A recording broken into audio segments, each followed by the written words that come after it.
Thank you very much, Ambassador. I hope it's appropriate to follow up on something that you said, because you said you wanted to honor those who've served overseas. I'm sitting with someone who has served in numerous war zones, has been under fire more than once. Many of us do remember Ambassador Stevens. And just on Sunday, I was spending a little bit of time with American veterans, bringing themselves back slowly from PTSD. So I hope all of us can join Ambassador Chamberlain in thanking those who have served overseas. Thank you. Thank you very much. I heard a little story about you, Ambassador Crocker. I really want it to be true. In fact, I'm afraid to ask because I'm afraid you'll say it's not. The story is that when you were in government service during the Bush administration, that the president had a nickname for you. Is this true? Steve, it is true. And the nickname was? Sunshine. Sunshine. How did you get that nickname? When I got to Iraq in March of 2007, it was the worst of times. The civil war was raging. The government was incoherent. It was unclear whether the surge would have an impact. And it was the president's pattern to have a weekly National Security Council meeting into which Dave Petraeus and I were beamed by video. Mm-hmm. And the president always started by asking us for our assessments, political on my side, military on his. You know, my first week, looking at what we had on the ground, looking at the government we were working with, I said, well, Mr. President, I'd like to start with the good news, which is the embassy still stands. Now for the rest of the news. You know, the government with which we were dealing does not meet any known criterion for a government. So I've got to figure out where to proceed from there. The second week, I continued pretty much in the same vein. And the third week, he said, okay, Sunshine, what do you have for us this time? So you were a bearer of bad news, or at least of honest news. Let's put it that way. Yeah, I didn't think I was doing the nation or the administration any favors by gilding a lily under those circumstances. And, you know, my good friend Zal Khalilzad is not here today. He remains my good friend. The other thing you do, you know, when you move into a new position is, you know, make your predecessor look as bad as possible so that anything good that happens thereafter you can take credit for. Mm-hmm. Okay. Well, I'm not actually going to call you Sunshine during this interview, Ambassador, but I want to turn attention to Afghanistan and ask you, as an occasional bearer of bad news, how bad is it? You know, it actually has a lot of positive aspects. And I would mention just three briefly. The one we all focus on, the violence and the insurgency. The good news there is through the surge, through the development of a larger and more capable set of Afghan security forces, the Taliban-led insurgents have been badly damaged. They no longer will meet Allied or Afghan forces sort of force on force. They've been hurt too badly. They've moved to high-profile suicide attacks. That hasn't paid off for them either. They've gone to the so-called green-on-blue attacks in which they infiltrate supporters. Afghan soldiers or trainees killing Americans. Killing Americans. That, touch wood, has dropped precipitously in recent weeks as we and the Afghan government have taken a number of measures to better vet and control that. They rely now on primarily improvised explosive devices, not command detonated, dumb ones, pressure plates. They will kill kids on a school bus as readily as they will a military convoy. And in so doing, A, they demonstrate, I think, a degree of weakness, but B, they increase the animosity felt for them by the Afghan population generally. The second positive point, which is vastly underreported, have been the improvements of life for average Afghans. When I opened the embassy in Kabul after the fall of the Taliban, 900,000 students. Today, 8.4 million, 40% of them are girls.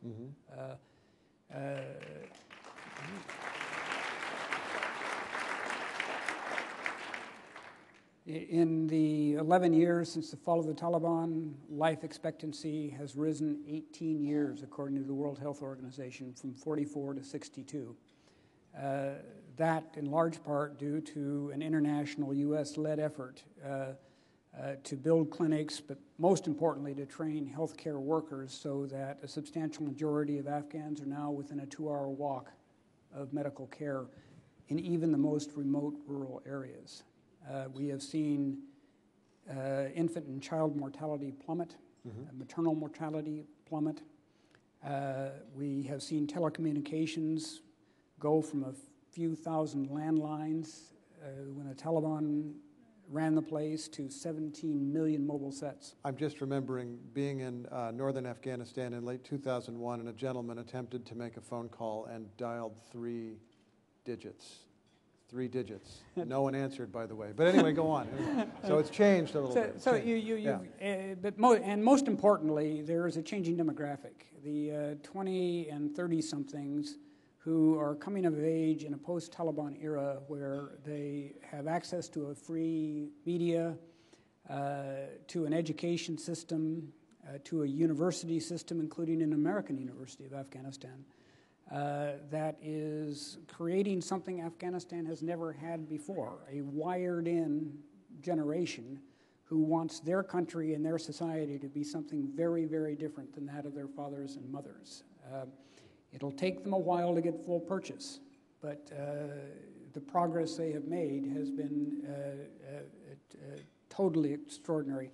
Third point is the architecture is in place for a long-term, stable, reasonably secure Afghanistan. It's there bilaterally through a negotiation that I led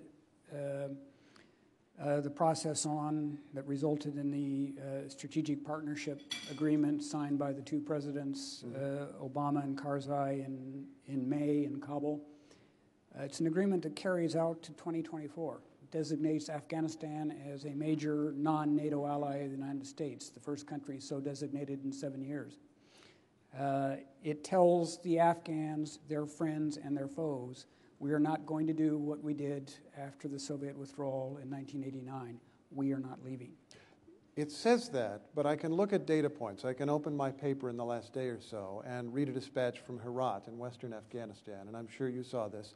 Ismail Khan, who was at one time the warlord, the ruler of Herat, in effect, has said he is reassembling his armed forces because he does not have confidence in the central government to provide security in the long term. He says he's not against the central government, he insists that, but he's reassembling this armed force. Are you sure that Afghanistan has changed enough that it will not go back to the chaos of the 1990s? Well, you know, what I know about the broader Middle East, I learned from Ambassador Murphy. So, all the mistakes I made and the erroneous impressions I hold, of course, are his You're fault. blaming him. I just want that very clearly established. Does Ambassador Murphy want to stand and take credit for those mistakes? Okay, fine. All right. So I am certain of absolutely nothing. I talked about some of the signs of promise, the positive indications, directions, but nothing is guaranteed here. The single key event to watch is the elections of 2014.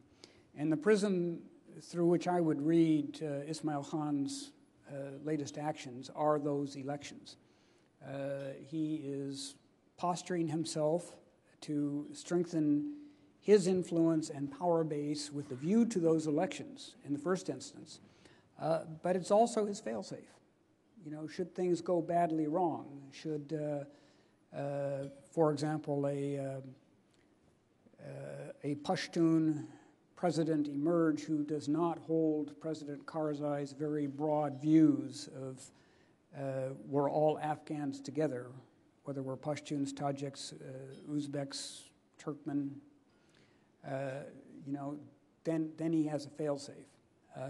But right now, I think this is political signaling rather than an indication of the coming dissolution of the country or some descent into civil war. There is huge rejection to that. And my experience up until the time I left in the summer is that is what everyone is doing, posturing.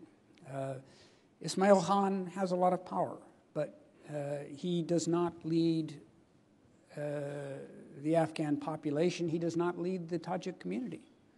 Muhammad Atta, up in Balkh, as governor, has somewhat different views. So again, it's going to be 2 tumultuous years, but I would read what he is doing is trying to position himself most advantageously for those elections. You mentioned President Karzai's broad views. You have in some ways been supportive of President Karzai. You know very well that a lot of Americans in Washington are deeply, deeply skeptical, and perhaps not just in Washington, of President Karzai.